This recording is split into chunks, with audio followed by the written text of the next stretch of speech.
Lubok lok. Wonti ning. Afo wu kama wonti ye. Fo ben la chwej me gwoko wu. Kama wonti ye weng. Ana wo ber America bok lok kilo wara. Si topic ma wa ber bok na ina tam ni mera kil boru.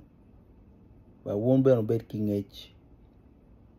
Ngeo pola kara. Wanti ko ber ka lok pa gi. Gi o ngala gi mo ro pela. Ano wa ker lok pa gi ni jimi ma papat. Si an gen ma mera pen. Ena ni gi mo tien lok ni gin maraji ke ja gi gin mabe. Gi mo gin maraji ke ja gi gin mabe. Mene kama la pen ma mera na pen because kita wan tiu ker ki lok me gi unyo kera mon wai the word gi watiu kere ma karo kene wadwoko chere kum lok maraji karo kene wadwoko chere lok mabe chi oweko kelu anyuena wiya cha wai loke ko merana kel bolu bok lok eneo waka min wula bol yal nyiri la gi mo ma kwano ma luru tiene wai bechen jal funi eni kadong ini mier tich me ot mabe nong funi gena kuma ke la gi mo kai ka uchwe iri kona wi balew je mario la bol en rio mana mini woni la bol en ni chero tung kamaraji kada dugu tung kama be pien gi en ma wa ni nyeri la gi ma kwano lur tiene we besane ka nyiru karu penyogo o karu pen ma be gi ne ni no gi ma be en ka india wachune no india wa ni ni la gi kir an be kir dan wa kero ka ine wa facial expression kita wang no nen ke ma ke loko eno ni wang twero tieto ka gin ma initia wachune ni gin ma ti inone gin ma me mi ina an kera wanti nyen gin me mi ma konyo bepe wa nyurogo kita chwinyi unyokera inti tamo kere ginu mo ma inti wachune ni ena chu wego ka wan bero pingo mod gi ma ga wajini ka wan na bot mono gi mon tien lo kenengo ko wan kete lok me chente jan nyiri la gi mo ma don ko ni be pe chente ento gi mon tien lo kenengo ke keti ngatu kwanyu mi enong pela gi manyuri gi tie ni pien ngatu moni tie ki ginu moni ma en gwo dong gan ngatu moni ngiu kit meti ki jemi ma mege dogo mogo tamme keto mer en ti ker ki jemi ne unyo tim ker ki tich wero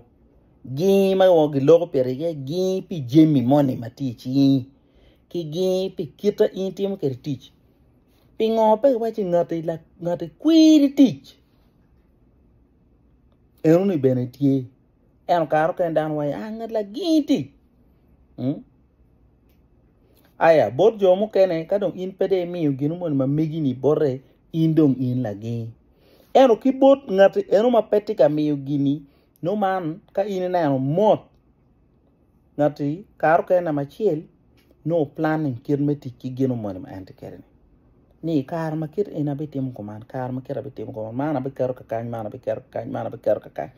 donc keyboard en menu enu ni kera mon wal ke an act of planning resource mati chieni ene entika planning kitu meriti kere dok be gi kita wan tiu kere ka wan neno keyboard mono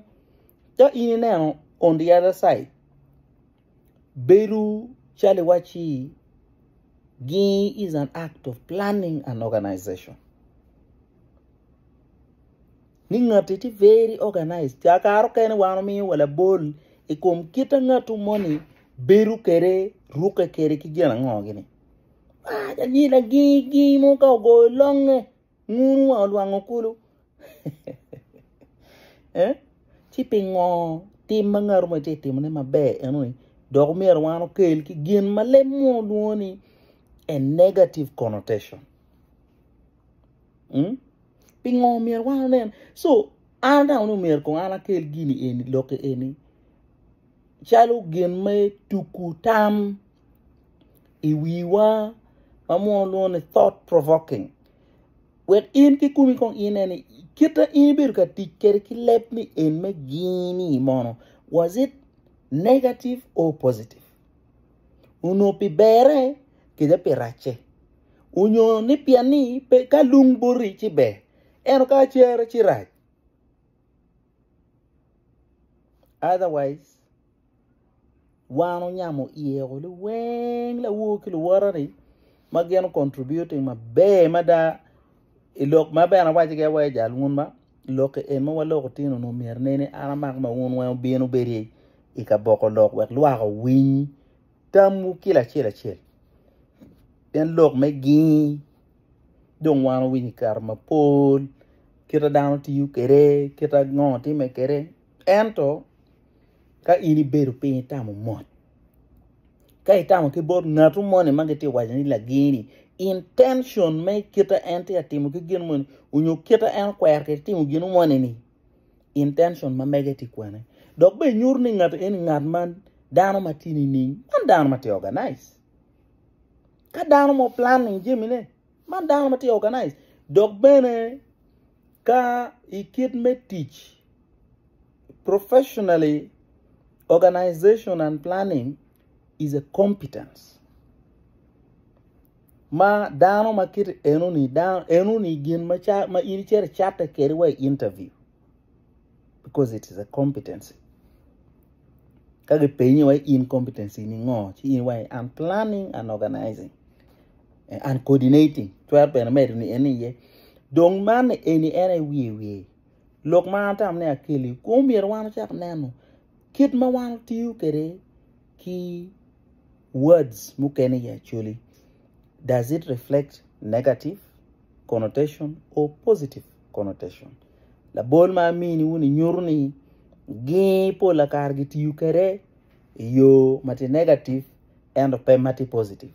and to karo kene dan wangar ma gwe ti akwan matek mada dan mati akwan matek that is a good thing ngo mara ki kwan matek dok dan mati yo chunge o smart ba jan nyir ka go wana go indano wacheli iye enu ni ngo mara kere so karo kene watiu ke gini eni me watiu ke brush me wero dano mano timje maket eni yo to be gen maraj onyo dok to ko dok beru chal way it is an extreme but extreme megin mabe is good extreme pingo wan teru ni extreme ni an extreme maraj kuman balu boklo man tin ni ata na tu kong dak tam wiu ilok ma lok ke kita wan tiu kere kilep ma actually lwaju ni gi kweri bena ti yeba dok bene man dan manu tamu o garu jemine o rek menano kito mer enti ki jemine du bok lok tiga kenyo